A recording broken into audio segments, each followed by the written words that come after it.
Uma coisa que eu quero até pedir desculpa para vocês é o seguinte: eu até gostaria de que tivesse alguma coisa prática. Eu vou tentar aqui fazer alguma praticidade com vocês, mas o tempo é muito pequenininho. Na verdade, a proposta é trazer uns indícios para vocês, alguns toques, alguma coisa para você despertar na interpretação bíblica. Mas vamos tentar fazer algumas coisas mais práticas também.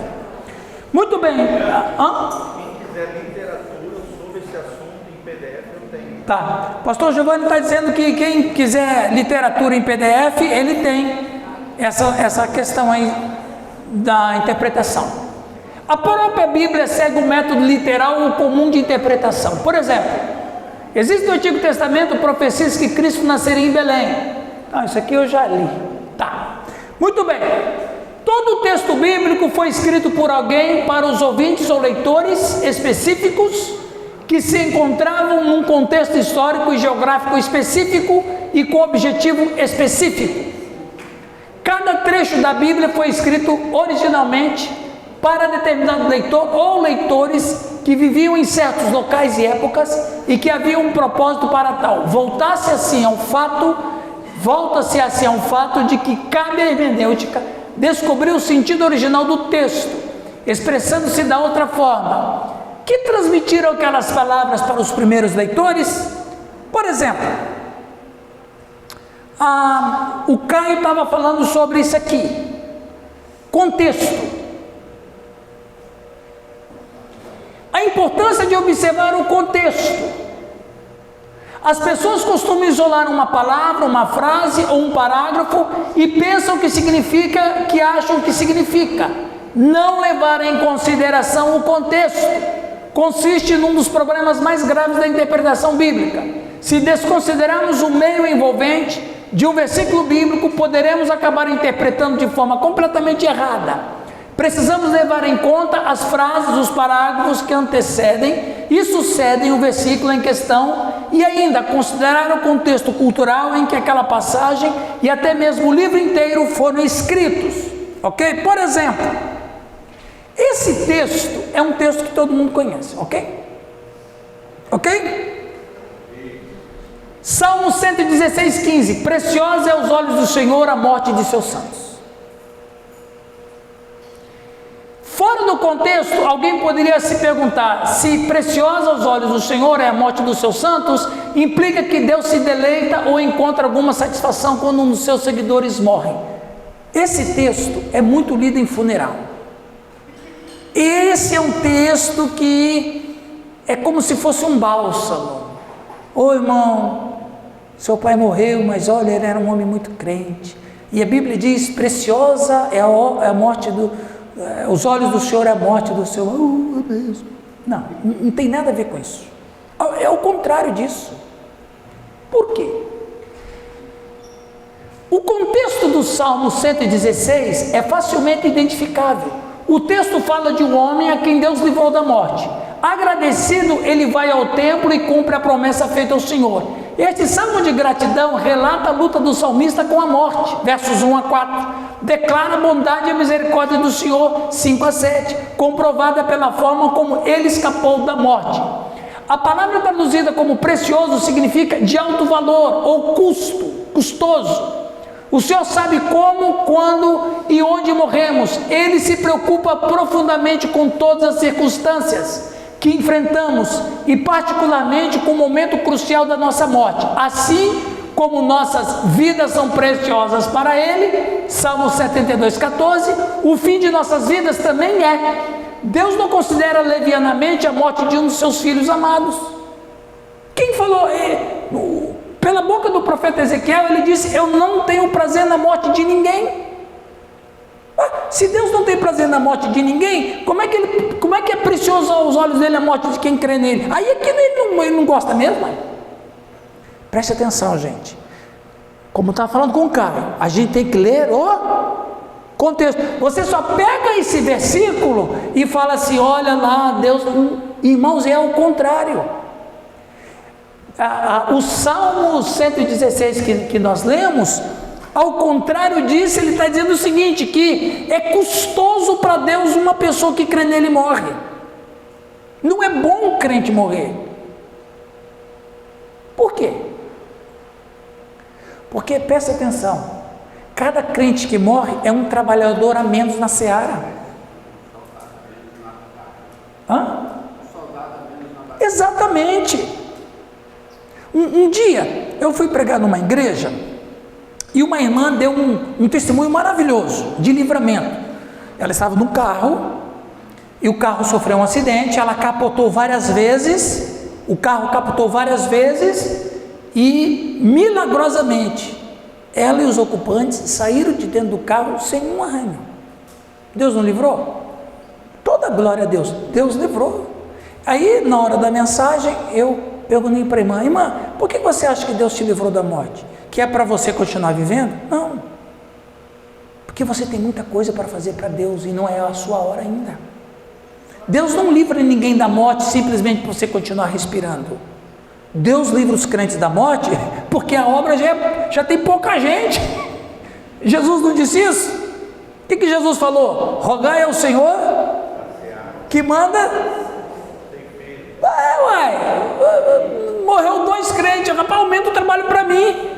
É igual jogador de futebol. Quando um jogador é expulso, o que acontece, pastor Rio? Você que foi jogador de futebol, você tem que correr pelo que foi expulso. O trabalho é dobrado. É que a gente não lê a Bíblia, às vezes a gente não lê a Bíblia direito. Esse é o problema. Ok? Então, olha só. Alguém falou aqui no começo da aula sobre contradições. Acho que foi você que falou sobre contradições. Olha cá. Se não é nossa hora marcada para morrer, o Senhor se apressará em nos proteger. Olha que salmo mais contraditório. O anjo do Senhor acampa ao redor do que os teme e os livra. Uai! Vamos lá na lógica aristotélica? Segunda regra da lógica de Aristóteles. Uma coisa não pode ser falsa e verdadeira ao mesmo tempo. Ora, se é precioso aos olhos de Deus a morte de um crente, por que os anjos protegem o crente?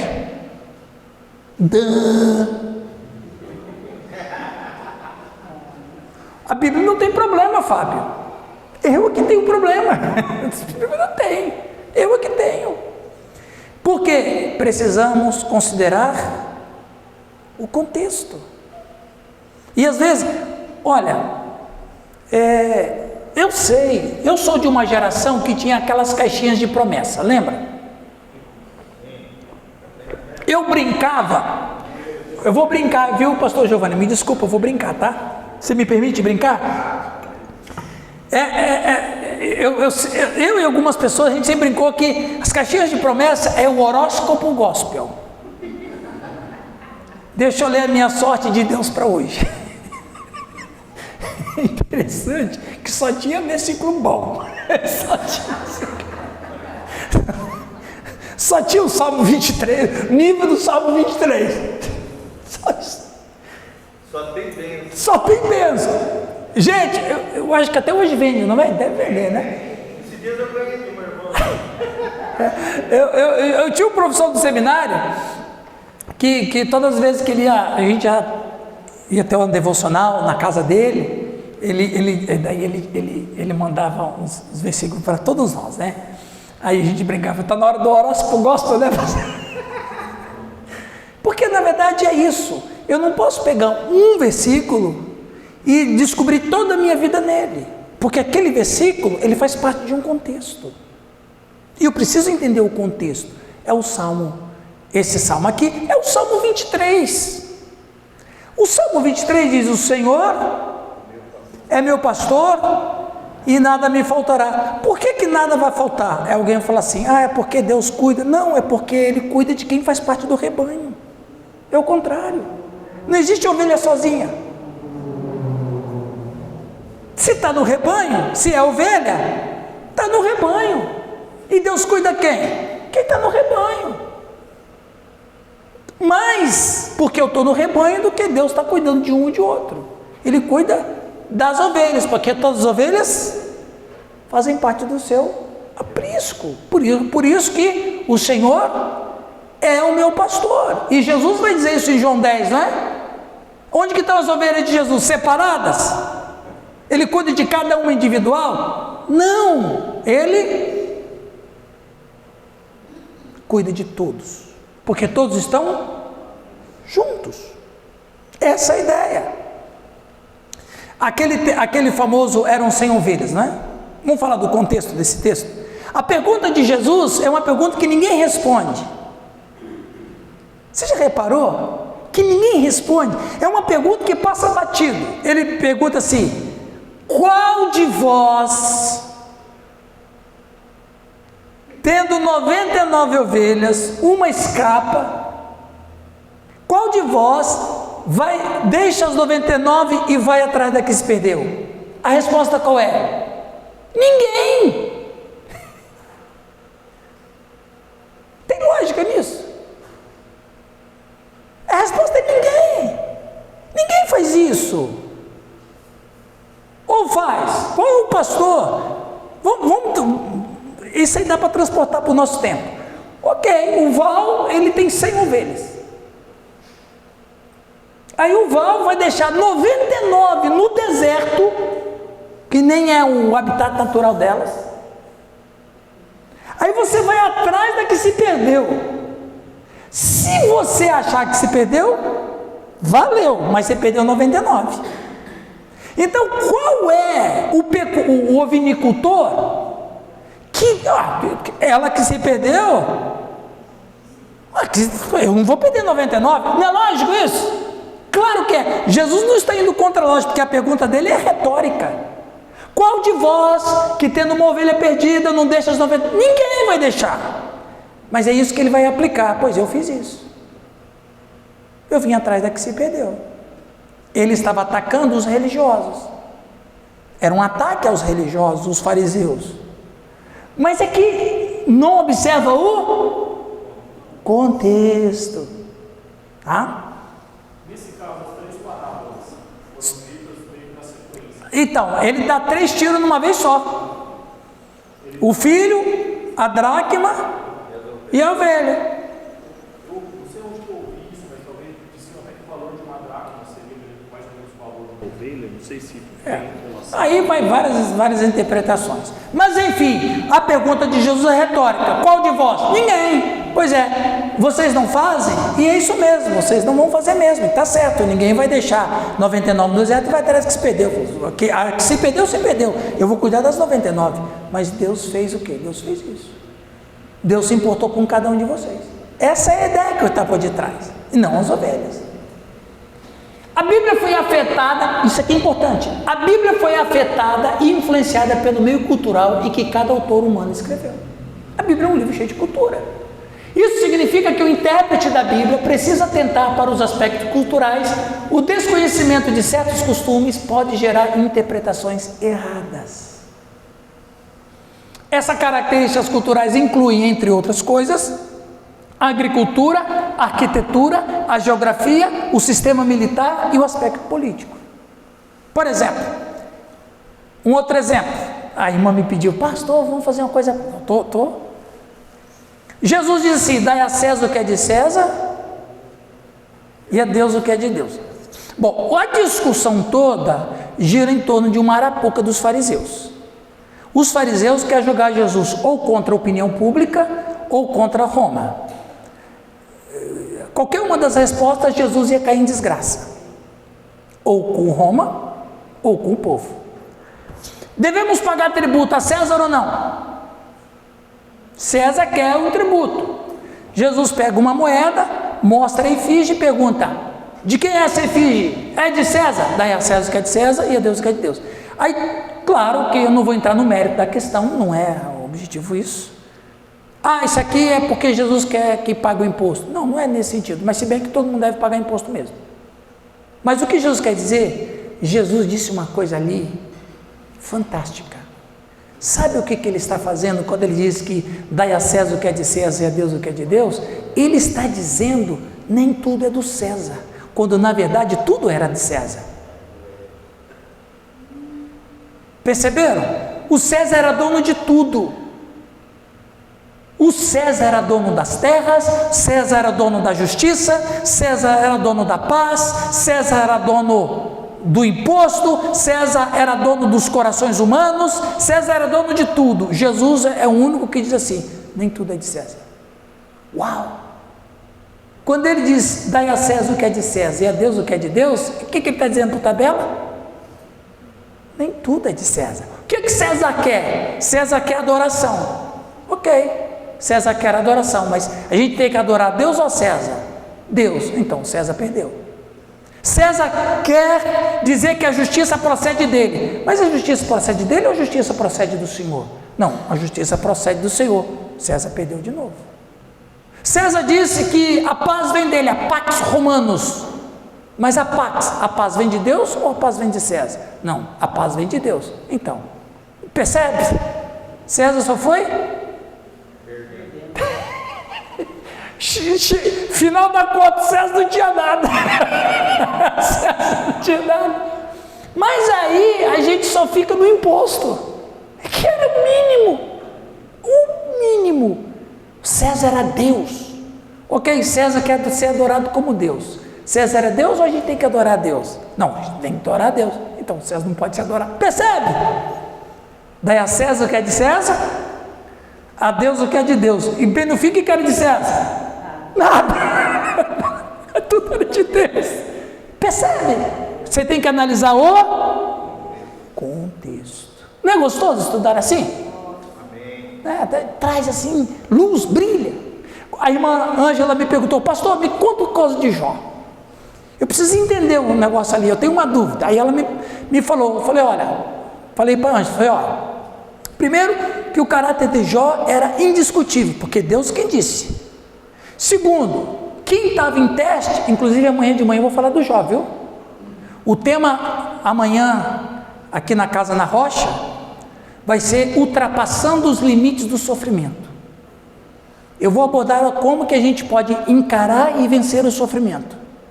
Então amanhã de manhã eu vou falar de Jó. Então na questão do Jó, que ela me questionou ali, eu trago aqui para vocês. Ok, vou dar um spoiler aqui da minha mensagem, tá?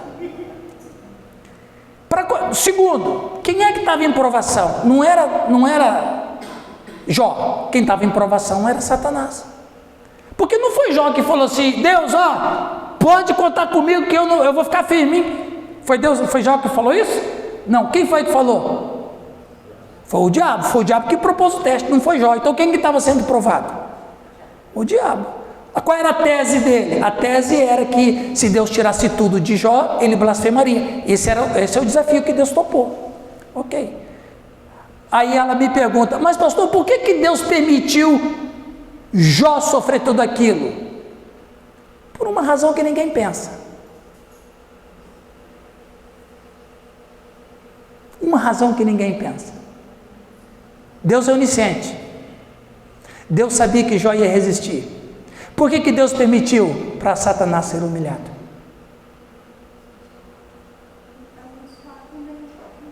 O Jó precisava de bênção? Jó precisava de bênção? Não, ele já era abençoado. Mas ele já tinha muito. Deus só multiplicou a bênção de Jó depois, porque de fato ele merece o dobro. Mas ele não precisava do dobro. Se Deus desse o que ele já tinha, já estava bom. Então Satanás foi humilhado. Porque Satanás chega para Deus e fala assim, Deus fala: de onde você vem? Ele vem e ele diz assim: de rodear e passear a terra. Que era uma fala de um governante. Só governantes falavam daquele jeito. Os governantes saíam pelo seu reinado para ver se o seu súdito está sendo fiel a ele. Então essa é a fala de Lúcifer: rodear e passar a terra. Aí Deus fala: mas tem um que não obedece você, né? Tem um que não é teu, né? Mas também você dá tudo para ele, tira. Ok, você está lançando desafio? Eu topo. Percebe? O contexto. Como é bom estudar a Bíblia assim, sem inventar nada, é só seguir o que o texto está dizendo. Então isso é cultura, tá? Cada passagem bíblica era aprendida ou entendida tendo em mente um contexto. Entender uma palavra ou frase dentro de seu contexto é outro aspecto da interpretação normal, de como costumamos ler um texto qualquer. Uma única palavra ou frase pode ter vários sentidos, dependendo do contexto em que é empregada. O leitor pode descobrir o sentido com base no emprego da palavra na frase, né? Se tivermos a impressão de que uma de suas afirmações contradiz a outra, procuramos explicar a aparente contradição. Por exemplo, 1 João 8 diz: se dissermos que não temos pecado nenhum, a nós mesmos nos enganamos, e a verdade não está em nós. Então, mais adiante no mesmo livro, o apóstolo escreveu: todo aquele que é nascido de Deus não vive na prática do pecado, pois o que permanece nele é a divina semente. Ora, esse não pode viver pecando, porque é nascido de Deus. O intérprete da Bíblia procura conjugar esses dois versículos, presumindo que o autor tenha seguido o princípio da coerência. Ou seja, ele não pode estar doido. Se ele falou, se tem uma aparente discrepância, é porque tem uma coisa acontecendo aqui. E tinha mesmo, que era a doutrina do gnosticismo, que dizia que pecado não existia. O João vai dizer assim: não, o pecado existe. E todo aquele que vive, que é nascido de Deus, não vive praticando o pecado, ele vai lutar contra o pecado. Então junta as coisas que você vai sair com uma resposta óbvia. Não tem problema na Bíblia, é eu que tenho problema. Outro exemplo, isso aqui é bom, hein? 1 Crônicas 21 diz: então Satanás se levantou contra Israel e incitou a Davi a levantar o censo de Israel. 2 Samuel 24:1, tornou a ira do Senhor a acender-se contra os israelitas, e ele incitou a Davi contra eles, dizendo: vai, levanta o censo de Israel e de Judá. Ora, um livro diz que foi Satanás, o outro livro diz que fala que foi Deus. E aí? O que está acontecendo aqui? Uma razão, tem uma razão, claro que tem uma razão. Qual é a razão? A razão está na questão cultural. Qual? O livro de 2 Samuel foi escrito antes de 1 Crônicas. Antes do cativeiro babilônico, os judeus não acreditavam na personificação de Lúcifer. Eles não acreditavam que tinha um ser do mal chamado Lúcifer. Porque dentro da teologia judaica, um ser como Lúcifer tinha que ser Deus. E como o judaísmo é um monoteísmo imexível, então eles anularam a existência do ser Lúcifer.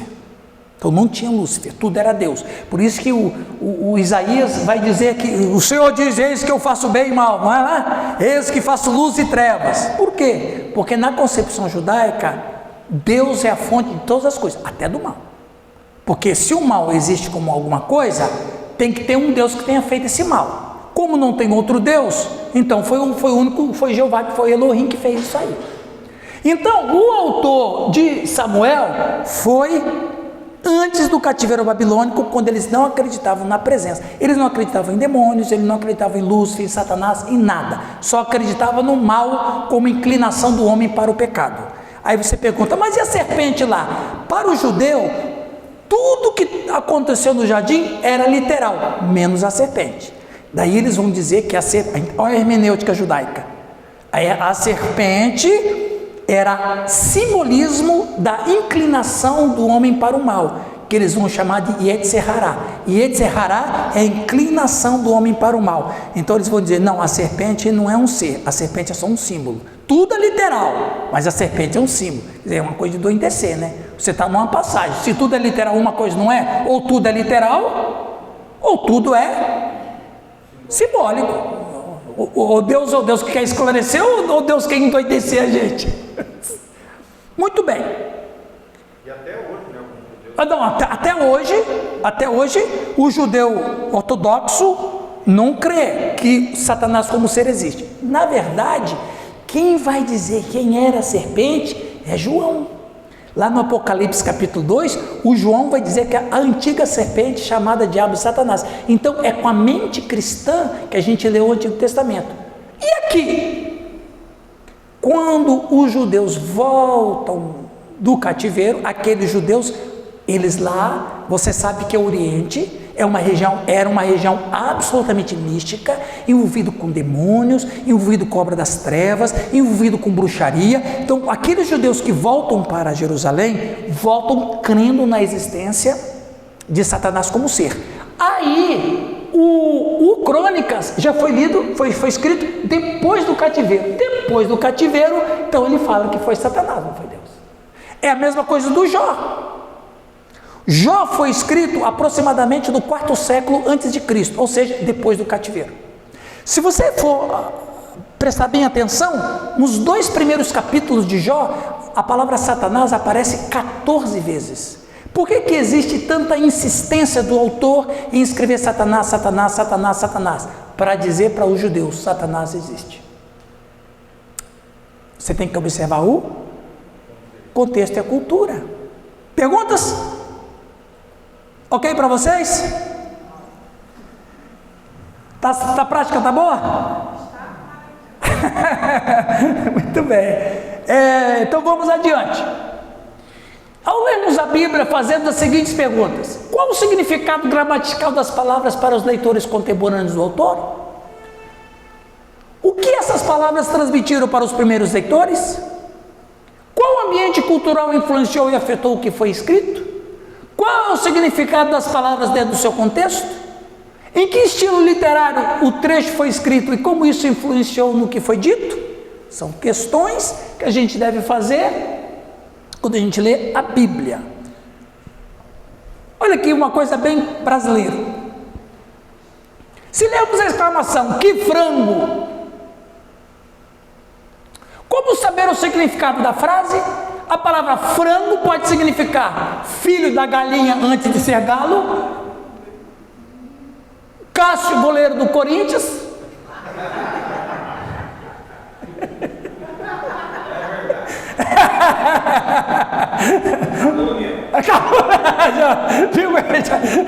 pois é, bola fácil que o goleiro deixa passar, ou adolescente.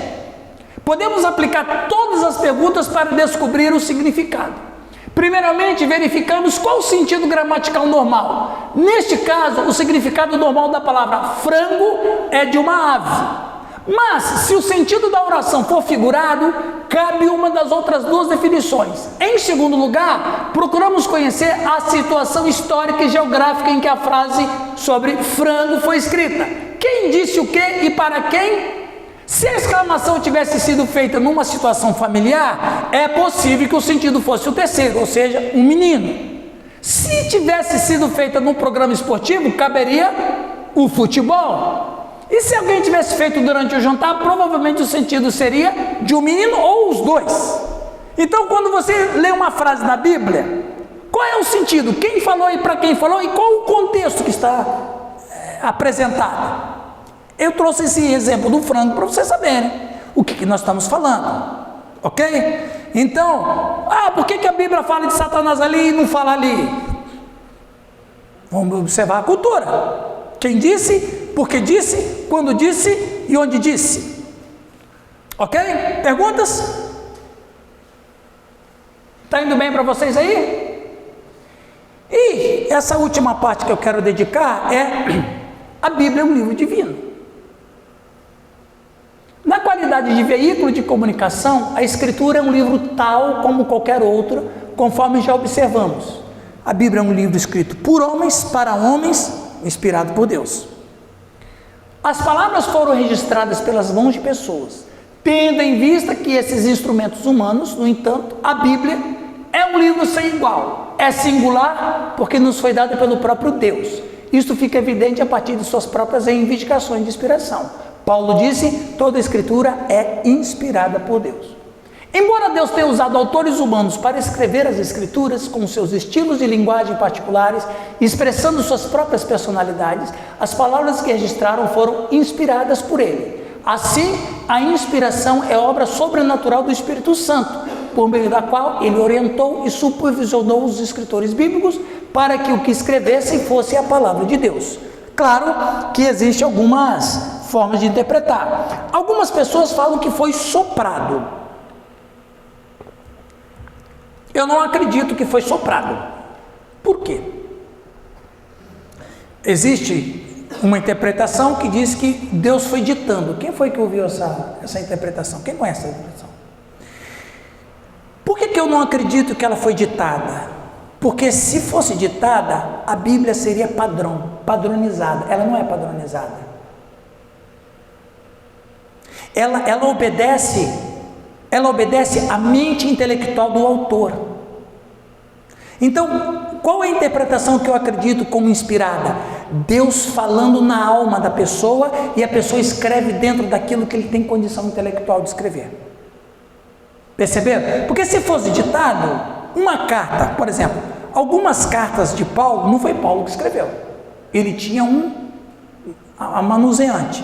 Alguém escrevia para ele. Então o cara escrevia o que Paulo falava. Então ela é padrão. Então a Bíblia não é padrão literário nesse sentido. Por exemplo, literariamente, vamos falar do grego. Eu falei que qual tipo de grego que é o Novo Testamento? Koiné. O único grego que não é koiné é Hebreus. Hebreus não é um grego clássico. Por quê? Porque quem escreveu Hebreus foi um filósofo, não foi Paulo. Paulo é certo que não foi. Quem foi não sabemos, mas uma coisa sabemos, não foi Paulo. Aliás, você pode até dar uma olhadinha, o escrito de Hebreus e o escrito de Paulo é completamente diferente, a forma até mesmo como ele escreve. Outra questão, o grego koiné de João, que é um evangelho maravilhoso, de acordo com os eruditos, é o pior grego que existe, literariamente falando, porque o grego do João está cheio de erros literários. Por exemplo, nós fumo, nós foi, nós vai. Ele escreveu mais ou menos assim, o grego dele. Agora você não quer o quê? O sujeito é um pescador no norte da Galileia. Você quer que ele vai escrever o grego mesmo koiné? Impossível. Então, nesse sentido, o Espírito Santo não sopra, porque senão o grego dele, o grego de todos seria um grego só. O hebraico seria um hebraico só. Tudo linear, tudo perfeito. Não, isso que faz a sobrenaturalidade da Bíblia, gente, porque Deus usou a capacidade intelectual de cada um e todos falam a mesma coisa, mesmo uns com a palavra refinada, outros com a palavra menos refinada e outros com a palavra bem errado, mas todos comunicam a mesma mensagem. Não é erro no seu sentido inspirativo, são erros literários. Escrever errado mesmo, por não conhecer a língua. Por exemplo, eu posso escrever alguma coisa em inglês, porque eu tenho uma pequena noção de inglês, mas se eu escrever alguma coisa, mesmo que Deus me inspire, eu só vou poder escrever o que eu sei, e com certeza vai ter algum erro, mas não é erro de inspiração, é simplesmente uma grafia, uma questão literária. Vocês entenderam? O próprio idioma tem 4 porquês. Sim, porque separado, porque junto, com acento, sem acento. Pastor, e no caso quando João se refere a logos, que na verdade é um termo do grego clássico? Palavras individuais é fácil, a questão é sintaxe e a declinação dos verbos, porque no grego ele tem o genitivo, dativo, oblativo, acusativo. O João não sabia isso, mas quando o básico dos básicos ele sabia, o João. Então quando ele escreve logos, inclusive essa é uma discussão filosófica, teológica de uma profundidade que precisava de um semestre para explicar tudo isso. Mas o João, quando ele escreve logos, ele escreve de uma maneira provocativa, porque o evangelho dele é para toda a comunidade cristã, não só para os judeus, toda a comunidade cristã. Então toda a comunidade cristã na Judéia e fora da Judéia vão ler o que ele escreveu. Então ele propositalmente escreve logos, porque logos é uma definição filosófica. Já era uma ideia que existia há 600 anos antes, dentre os debates dos filósofos, porque eles falavam, os gregos falavam, filósofos gregos, que havia uma palavra criadora que criou o universo e o cosmos. Eles não sabiam quem. Por 600 anos não sabiam quem era o Logos, mas eles sabiam que era o Logos. Aí o João chega e diz: eu descobri quem é o Logos. Ele é Jesus. E houve uma conversão em massa de filósofos no segundo século. Final do primeiro século, começo do segundo século. Por quê? Porque eles se converteram lendo um grego totalmente simples, mais do que simples do João. A única coisa certa foi o Logos. O resto foi, nós fomos, nós foi, nós vai, nós voltemos. E foi. Mas é uma questão literária, nada inspirativo, nada de essência. A Bíblia não tem erro na essência dela, ok? Sim. Por exemplo, o verbo usado para inspiração é teopneustos. Teopneustos. Porque os teólogos que defendem essa ideia, eles também falam da mesma forma que o pastor está colocando, em relação a respeito respeitando a individualidade literária de cada autor. Exatamente. Eles não negam, não. Então, não vejo assim um problema com relação à questão do sopro, né? Certo. Existem 6 tipos de interpretação do teopneustos. 6. Todos estão errados? Não, todos estão certos, porque todos estão dizendo que Deus inspirou a Bíblia. Agora, a questão é só acadêmica, é só uma questão de lógica. Eu, pelo menos na lógica que eu vou, eu acredito, pela lógica, que seria tudo padronizado. Outros, mas não tira o caráter inspirativo e sobrenatural da Bíblia. É só uma discussão filosófica, só isso. Ok? Olha o que esse homem falou, Roy Bezuki. A Bíblia é revelação, não apenas registro de uma revelação. A teologia liberal vai dizer que ela é um registro de revelação. Ok? E inspiração foi a ação mediante a qual Deus registrou por escrito, de forma infalível, verdades reveladas. A revelação é a comunicação de verdades de outro modo não seriam conhecidas, enquanto a inspiração é o processo pelo qual essas informações são apresentadas com precisão e em linguagem escrita. Por que eu sei que eu sou um pecador? Porque a Bíblia diz. Se a Bíblia não dissesse, eu não saberia que eu era pecador. Preste atenção. O discurso religioso, eu lecionei isso no CETEL esses dias atrás. O discurso religioso nunca existia nos templos pagãos. Por quê? Porque nos templos pagãos, os adoradores adoravam os seus deuses para receber benesses do Deus. Então, vamos dizer, um sacerdote de Baal que era o deus da tempestade, da chuva e tal, da colheita. Eu sou um sacerdote de Baal, eu vou chegar aqui para os adoradores de Baal e dizer: olha, Baal quer muito que vocês vivam uma vida reta, Baal quer muito que vocês não mintam, Baal quer muito que... Não. Na cultura pagã, a divindade vai ser adorada, ela não quer saber se o cara mata, rouba, não.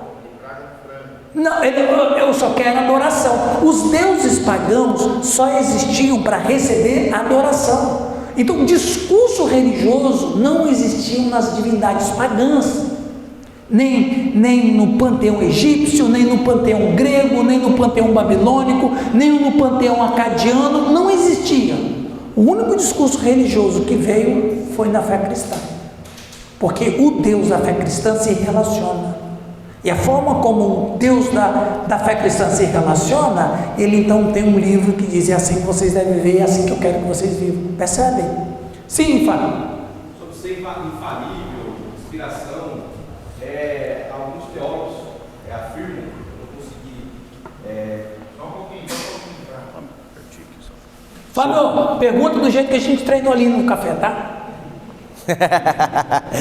Entendi. Em relação à inspiração, ser infalível, esse tipo de coisa, há alguns debates ainda hoje, e eu estava estudando sobre isso e me deu um pouco de dúvida, aproveitando que tem uma mente pensante como você aqui, acho que pode tirar a minha dúvida. Em relação a ser acrescentado texto ou não, ali como eles debatem sobre João 8 ali, do 1 ao 11, sobre a mulher adúltera, se foi acrescentado, não foi, da onde eles tiraram isso aí, que texto, da onde veio esse texto para falar, não tinha nos originais, mas onde eles acharam esses originais? Onde está esses originais então? Para que a gente tenha acesso do 1 ao 11, foi acrescentado? Quem acrescentou? Boa pergunta. Para quem não sabe, se você não percebeu, o texto da mulher adúltera não consta no original primitivo. foi acrescentado alguns séculos depois. Então, o que aconteceu? As histórias de Jesus ultrapassavam os evangelhos. Muitas histórias sobre Jesus, Fábio, os gregos, é tão interessante, lembra que foram os gregos conversar com Jesus? O texto lá não diz em João? Por que os gregos foram conversar com Jesus? Porque a história dele ultrapassou barreiras geográficas, ultrapassou culturas. Inclusive os gregos estavam lá porque o rei deles, da região deles, queria Jesus como um primeiro-ministro. Um camarada como esse eu quero no meu reino. E quando Jesus escuta a proposta, diz: está na hora de ir para Jerusalém. Está na hora de ir para Jerusalém. Então, Fábio, muitas histórias sobre Jesus, o que ele fez, e o João vai dizer isso: se fosse registrado tudo o que ele fez, não cabe, lógico, foi uma hipérbole, não é? Não caberiam livros no mundo para escrever o que ele fez. Ok. Muitas histórias sobre o que Jesus tinha feito ecoaram. Essa história da mulher adúltera foi um fato narrado por um dos que andaram com alguém que andou com Jesus e que disse: olha, teve um caso uma vez, aconteceu, eu vi, eu estava presente, aconteceu isso. Essa pessoa chegou para uma outra pessoa e disse: ó, eu estive com uma pessoa que falou que viu isso. Isso chegou a um copista. Copistas, é interessante, isso aqui é uma prova. Eu não tinha reservado isso aqui não, mas o Fábio me provocou. Vocês me lembram que eu quero falar do copista, tá? O copista, ele copiava, mas tudo que ele copiava passava pelo crivo dos cristãos mais líderes, mais maduros. Quando foi acrescentado o episódio da mulher adúltera, quando ele foi passado pelo crivo, qual foi o crivo que eles falaram? Isso que aconteceu é a cara de Jesus? É o jeito dele? Você consegue ver Jesus desse texto que não está no original? Você consegue enxergar esse Jesus em outros textos que estavam nos primeiros originais? Veja, então isso aqui é um fato. Mesmo que ele não conste nos primeiros manuscritos originais, Fábio, o fato da história realmente é precisamente o que o Cristo faria. E da forma como ele foi colocado, ele não foi tirado. Por quê? Porque de fato consideraram que aquela história não era uma fábula e nem uma invenção. Era um fato, porque de fato Jesus Cristo agia exatamente daquele jeito. Se você tira o texto da mulher adúltera, você vai perceber que falta alguma coisa. Se você acrescenta o texto da mulher adúltera, você vê que não é diferente de nada. Tanto é que nunca ninguém disse: nossa, esse Jesus aqui está falando uma coisa estranha, é diferente do que os outros estão falando. Não, por que ninguém faz isso? Porque o que aconteceu naquele João 8, de fato, foi um texto corroborado pelos antigos cristãos, dizendo: esse texto, como está, da mulher adúltera, de fato é o Jesus que fez isso mesmo. Eu posso ler sem a conexão do final do 7 para o 11 ali? Porque parece que fica meio vago quando eles estão queixando Jesus. Não, você pode, exatamente, você pode lê-lo de uma maneira em paz.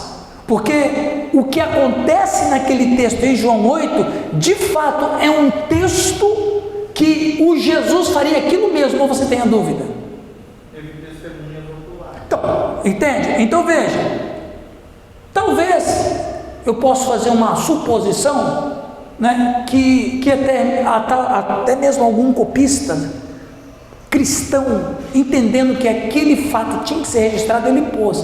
E se fosse negado pôr, aquela história, eu vou escrever aqui, se a turma do crivo tirar, tudo bem, mas eu acredito que devo colocar isso aqui. Pronto. E outra coisa, Fábio, há um princípio de filosofia cristã que é o seguinte: toda verdade procede de Deus, toda. Não há nenhuma verdade que não proceda de Deus. O que o ímpio falou está lá na Bíblia? Tá. Mas o que o ímpio falou é verdade? então vem de Deus. Por isso que tem alguns textos em Paulo que mas isso aqui o Paulo está citando um poeta pagão. Ok, é verdade.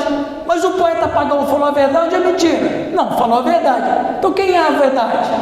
Então toda a verdade procede de Deus. Perceberam?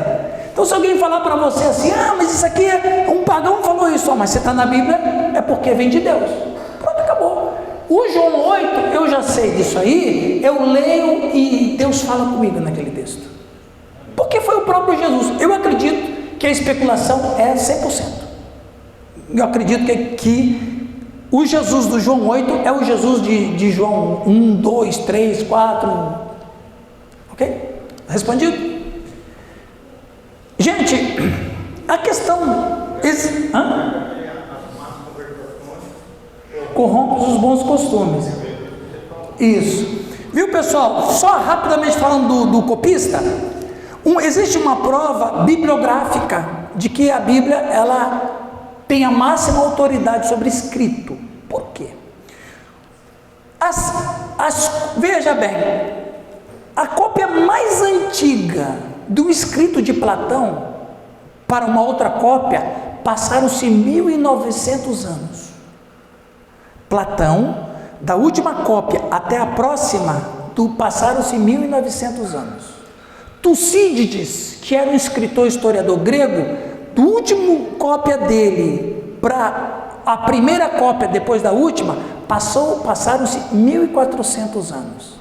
De uma cópia de Aristóteles até a primeira cópia depois da última, passaram-se 1200 anos. Agora, como é que vai estar o papiro mais de 1000 anos depois de escrito? Bem destruído. Sabe quanto tempo era uma cópia do Novo Testamento de um livro para o outro? 50 anos.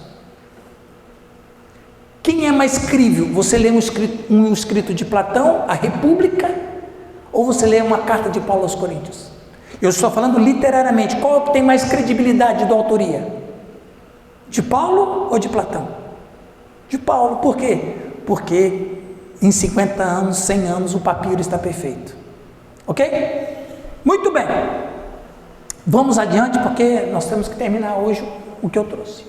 O Novo Testamento afirma com frequência a natureza divina do Antigo Testamento. Mateus, por exemplo, escreveu que o nascimento virginal de Jesus aconteceu para que se cumprisse o que fora dito pelo Senhor por intermédio do profeta. Ele declarou também que as palavras de Isaías 7,14 não eram meras palavras do profeta, era o que o Senhor dissera, Mateus 2,15, para que se cumprisse o que fora dito pelo Senhor por intermédio do profeta. O fato de que Jesus reconhecia a autoridade do Antigo Testamento fica claro por suas próprias palavras, está escrito. Ele usou tal expressão 5 vezes só no livro de Mateus, ou seja, Jesus é a maior prova de que o Antigo Testamento era verdade, inspirada por Deus.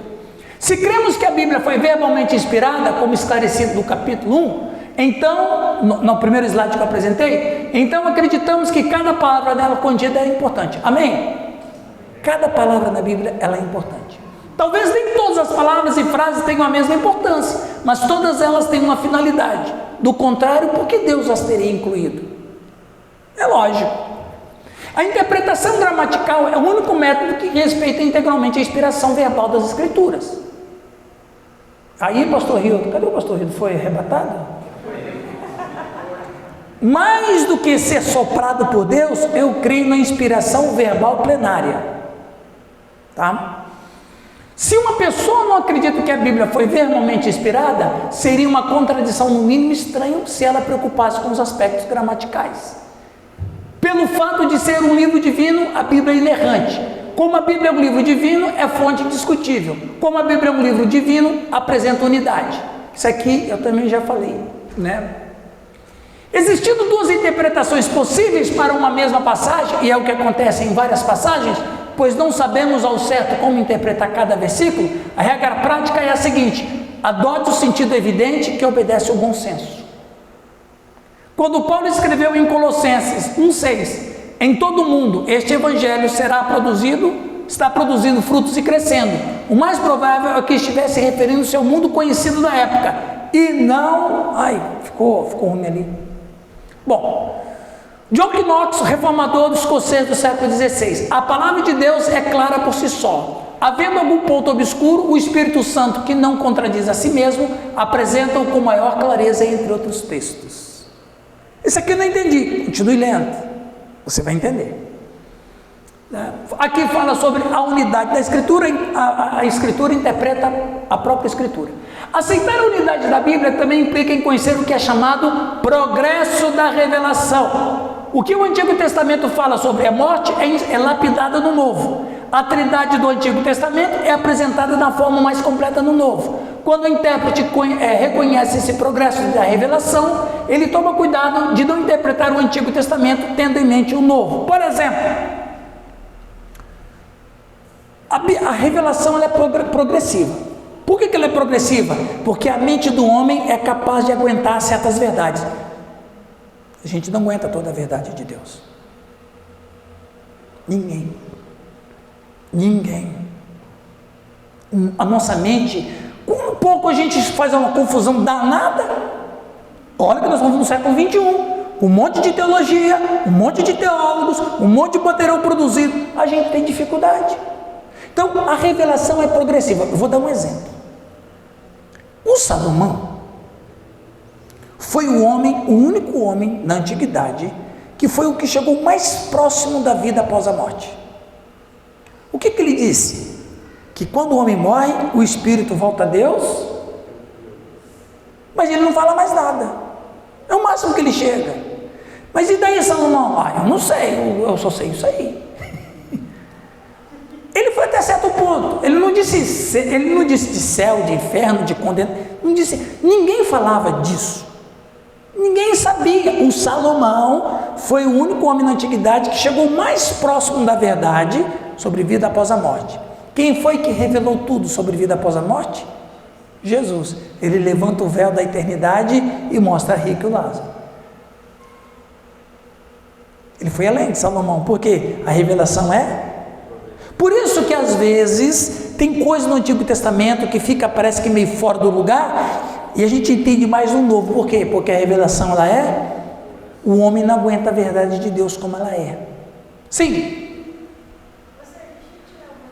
Por favor. Falar de acordo com isso, que... fala no microfone aí. Por exemplo, quando Lázaro chega ao céu junto de Abraão e o rico, né, o rico vai para o inferno. Sim. Alguns pastores dizem que essa parábola, ela não é no sentido figurativo, mas sim de fato que isso foi real. Sim. E não é como as outras, quando ele fala um homem, uma mulher, porque aqui ele cita os nomes das pessoas. Sim. Então, de fato, isso aconteceu mesmo? Então, ele foi mesmo, ele conversou mesmo? Eu acredito, viu? O seu nome é? Tatiana, não é eu penso e nem eu acho. Eu acredito que o texto do rico e do Lázaro foi um fato. Não foi uma parábola. Respeito quem entende que é parábola. Eu acredito que é um fato. Vamos dizer, a parábola do filho pródigo tem nome? Não tem. Tem situação assim, local? Ele foi para uma terra distante. Que terra? Não tem. É genérico. Aliás, o texto não diz que ele gastou dinheiro com prostituta. Quem disse foi o irmão. Como é que ele sabia? Eu conheci o irmão, né? Mas então não tem nome de pessoas, não tem nome de personagens, não tem nome de lugares, não tem nome de nada. Isso é uma parábola. Agora, o rico e do Lázaro, não. Lázaro foi o nome dele. De acordo com os antigos mestres judaicos, o rico se chamou Dives. Tem até nome. Dives. Olha que chique. Ok? Então, aí você pode dizer, gente, lá na minha célula, eu quero falar sobre o rico, eu quero falar sobre Lázaro e Dives. Uau! Ai, que legal! Então, ali tem nome, ali tem circunstância, Ali tem local, que é chamado de Hades ou Guiena, que não difere do que Jesus já tinha falado anteriormente sobre, inclusive fizeram até uma descoberta teológica. Diz que, acompanhando o que Jesus falou sobre o inferno, disse que o banguelo não vai para o inferno. Tem uma prova teológica, viu, dona Elisângela? Doutora Elisângela diz que o ímpio não vai ter, o banguelo não vai para o inferno, porque no inferno tem choro e ranger de dente. Então ele não pode ranger o dente porque... Não, essa é uma brincadeira. Mas, viu, Tatiana? Ali tem nome, ali tem local, tem nome de local, tem realidades que a Bíblia diz que tem. Então eu acredito que a história do rico e do Lázaro foi um fato, ok? Sim.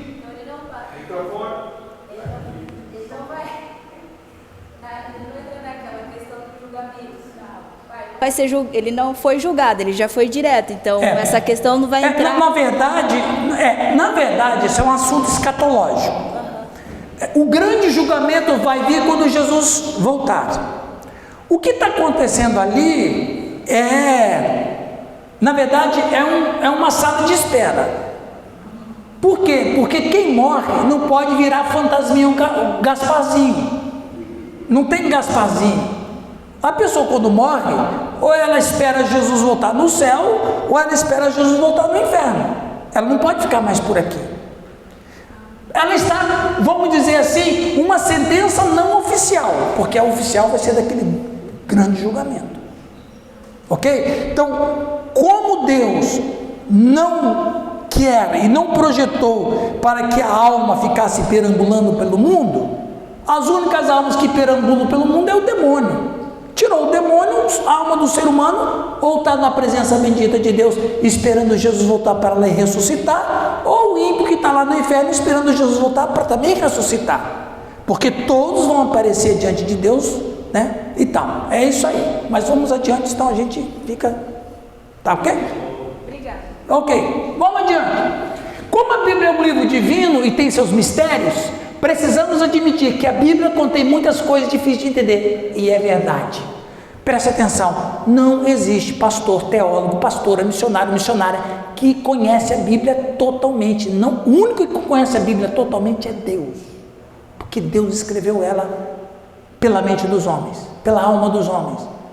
Ninguém entende a Bíblia. Eu tenho dificuldade, todos nós temos dificuldade. E graças a Deus por isso, porque ela é um livro sobrenatural. Se ela fosse um livro compreendido, não tinha sobrenaturalidade.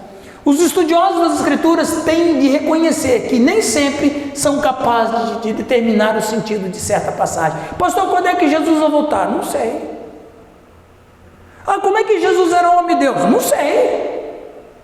Ele era, porque a Bíblia diz, mas eu não sei. A gente pode estudar um pouco, mas eu não sei. Sobrenaturalidade. Profecias, milagres e sã doutrina são três coisas impossíveis de saber tudo. Existe uma série de ensinamentos bíblicos difíceis para a mente finita entender. Como Deus pode ser três pessoas numa só essência? Como Cristo pode ressurgir dos mortos? Como pode habitar em cada crente sem que mate a gente? De acordo com essas afirmações evidentes por si própria, a Bíblia é um livro humano e também divino. Nenhum dos dois aspectos pode ser negado. Se admitirmos apenas o aspecto humano, vamos analisá-lo racionalmente. Se aceitamos apenas o lado divino, ignorando os aspectos humanos, vamos examiná-la como um livro místico. Quando a encaramos como um livro humano e divino, procuramos interpretá-lo como fazemos com qualquer outro livro, ao mesmo tempo em que afirmamos sua singularidade como livro das verdades divinas, obra da mão de Deus. Ok? Rapidamente quero falar disso aqui, porque já são 9 horas e eu tenho que despedir vocês. Transposição do abismo cultural. Quando abrimos as Escrituras, é como se estivéssemos entrando num país estranho. Você já reparou isso? Parece que a gente está entrando num mundo estranho. E é mesmo, não é um, né? Da mesma forma como ficamos confusos com a maneira de agir de pessoas de outros países, podemos ficar confusos com o que lemos da Bíblia. Eu li em algum lugar que se você for convidado para jantar lá no Irã, no mundo árabe, melhor dizendo, depois que você comer bem, para provar que você está satisfeito, você tem que dar um arroto. Aí a mulher, oh, que maravilha, ele gostou da minha comida. Agora vai você rotar depois. Amanhã eu vou caprichar, tá? Quando eu acabar de comer aquela comida, eu vou, para dizer que foi gostoso, viu? Ou entre os lapões, que quando chega um visitante entre os lapões, o homem entrega a esposa dele para dormir junto com o cara. E não pode dizer não. É hospitalidade. Uau, e aí? Percebe? Culturas. Tá? O que quer dizer com cultura? O dicionário define cultura como conjunto de moldes de comportamento, crenças, instituições e valores espirituais, materiais característicos de uma sociedade. Portanto, os lapões são os povos que vivem nos iglus no Polo Norte, ok? A cultura envolve o que faz as pessoas pensam, creem, dizem, fazem e produzem. Vamos adiante aqui, né? A preocupação central dessa parte é que o ambiente cultural em que os autores humanos da Bíblia trabalharam, em qualquer cultura ou época, os escritores de um documento, assim como os leitores, sofrem influência do contexto social. Claro, claro que eu sofro, todo mundo sofre, né? Vamos adiante. O livro de Naum, por exemplo, demonstra que o profeta conhecia a cidade de Nínive, e o livro de Abacuque reflete o conhecimento que o profeta tinha dos babilônios. Grande parte do livro de Lamentações quase não faz sentido, a menos que o leitor se lembre de que Jeremias estava escrevendo um canto fúnebre, lamentando a destruição de Jerusalém pelos babilônios. Você vai ler o livro de Cantares. Você sabia que o livro de Cantares da literatura secular, ele é reputado como livro erótico? Ele está no nível do Kama Sutra dos indianos. E é uma questão cultural. O livro de Cantares é um romance erótico do marido e mulher. Quando eu falo erótico, eu não estou falando nada pornográfico. Existe diferença entre erotismo e pornografia. Pornografia é uma situação, erotismo é uma coisa de Deus, ok? Erotismo é o amor romântico, o amor-paixão. Heterossexual dentro do casamento. Hoje em dia é importante falar heterossexual. Antes não precisava falar isso, todo mundo entendia, mas hoje está complicado. Olha aqui, eu quero provocar vocês com esse texto do versículo de Jesus. O que Jesus quis dizer quando declarou: se alguém quer vir após mim, a si mesmo se negue, tome sua cruz e siga-me? Ué, ele falou aquilo sem antes ele passar pela cruz? Como sabemos pelo episódio de sua morte, o indivíduo que carregava a própria cruz até o local da execução tinha sido considerado criminoso, portanto tomar a cruz significava seguir a Jesus até a morte. Evidentemente, naquela época, tomar a cruz não significava passar privações, nem suportar pessoas em circunstâncias agradáveis. O que você acha quando Jesus falou assim: quem quer vir a si mesmo, tome sua cruz? O que vocês acham que eles entenderam na cultura? Percebe? E carregar a cruz só era quem já era sentenciado, estava carregando a cruz para ir para o patíbulo, para o lugar de sofrimento. Aí Jesus usa uma palavra que todo mundo sabia o que era, para descrever a vida com ele. Uau, que coisa doida! Hoje a gente não fala isso, pelo menos no mundo cristão nosso. Hoje carregar a cruz é saber que a sogra vai almoçar amanhã lá em casa, né? Inclusive, eu descobri um hino do cantor cristão que me lembra a minha sogra. A cruz que me deu Jesus Cristo. Coitada da minha sogra.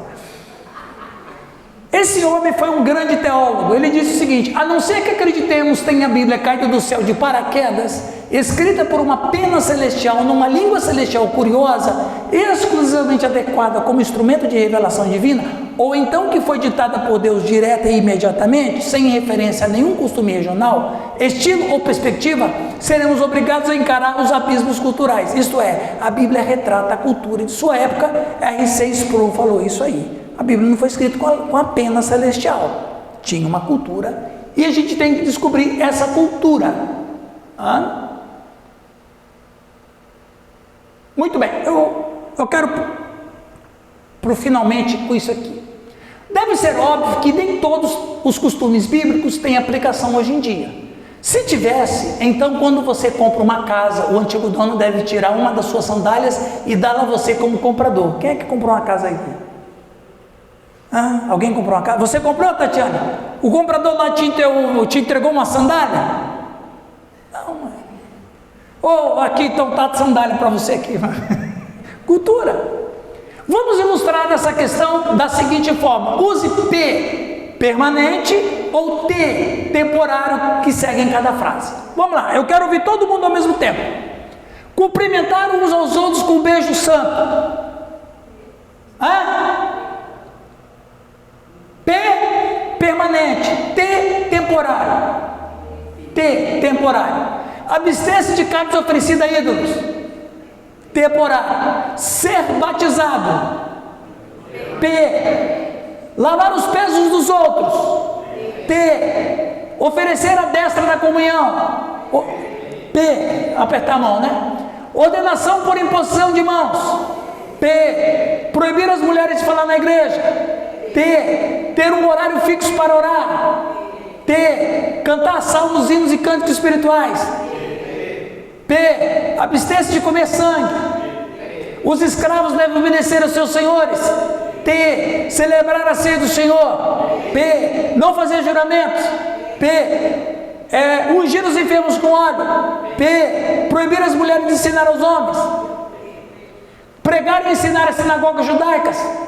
T. Comer o que lhe oferecer sem fazer perguntas por motivos de consciência. P. Proibir as mulheres de usar cabelo frisado, ouro ou pérolas. T. Abster-se de relações sexuais ilícitas. P. Não procurar o casamento. T. Ser circuncidado. T. As mulheres devem orar com a cabeça coberta. T. Tomar a ceia num único cálice. T. Ainda mais hoje, né? Eu fui numa igreja lá no Rio Grande do Sul, fui pregar, e era um culto de manhã, culto de ceia. O pastor já tinha me falado: irmão, vai ter ceia? Não? Ótimo. Irmãos do céu, misericórdia. Era um cálice para todo mundo, mas era um cálice absurdo, tinha 1 litro aquele cálice, quase que tinha que ser 2 para carregar o cálice. Aí ele tinha um lenço, aí a pessoa bebia, ele limpava e virava coisa, né? Aí o cara bebia, limpava e virava, é a cultura deles. Aí eu falei: irmão, eu estou em pecado, hoje eu estou em pecado, hoje eu não vou cear não, porque eu saí de casa brigado com a minha esposa, eu não reconciliei com ela não, hoje eu não vou tomar ceia. É uma questão de higiene, não é? Então e não é piada, isso aconteceu mesmo. E o duro é que tinha um irmão bigodudo. Rapaz, o bigode dele, até o bigode dele foi perdoado, porque... O pior é com dente cariado. É a doutora. Vamos lá. Fazer votos religiosos formais. T. Evitar orar em público. T. Falar em línguas e profetizar. T. Realizar reuniões da igreja em casa. É P ou T? P? Vocês não têm célula? Então é P, permanente. Eu entendi T, então é P. Trabalhar com as próprias mãos? P. P. Levantar as mãos para orar? T. Você quer levantar? Levanta, não quiser, não tem problema. Dar a quem lhe pede? P. Orar antes das refeições? P. Não sustentar viúvas com menos de 60 anos? T. Aliás, ter uma viúva com 60 anos naquela época era um milagre fantástico, porque a expectativa de vida do homem era 34 anos. Então, uma mulher que era viúva com 60, meu Deus, uma eternidade.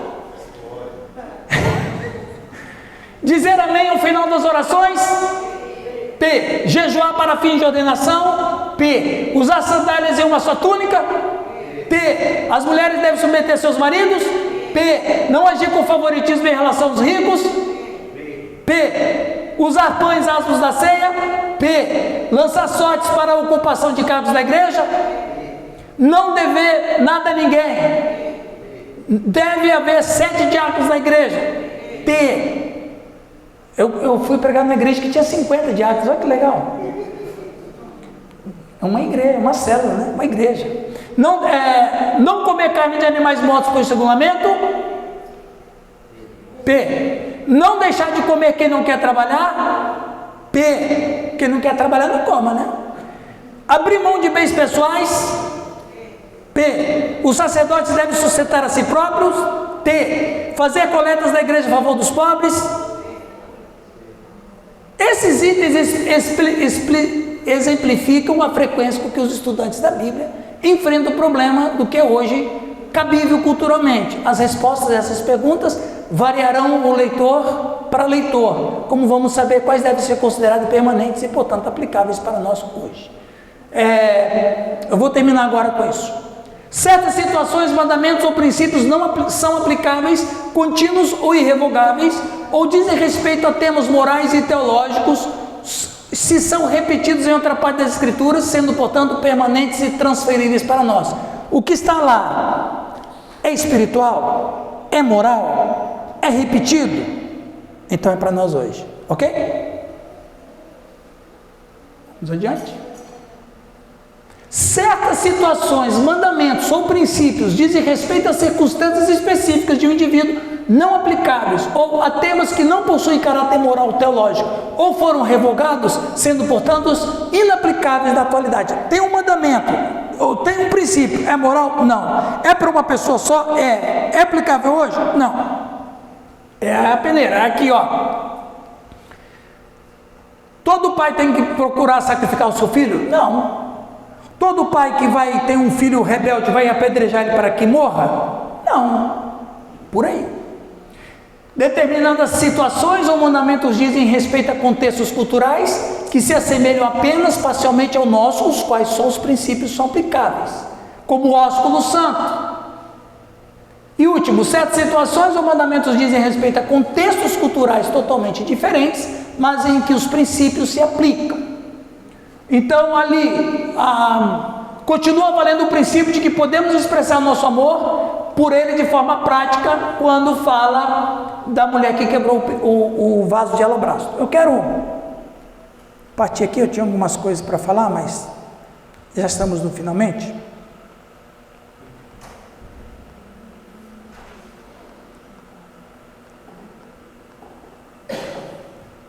Conclusão.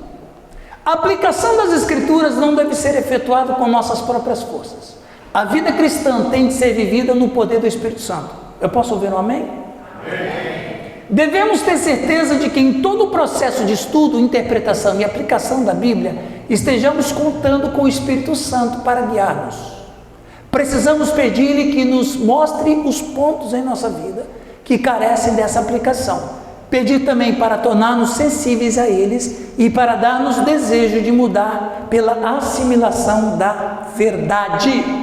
Esse homem aqui, Fred Kloster, disse assim: o entendimento das Escrituras exige mais do que a compreensão intelectual do contexto histórico do texto ou da estrutura literária da passagem. O entendimento do íntimo requer uma reação ao Deus vivo e trino de coração de todo o seu ser.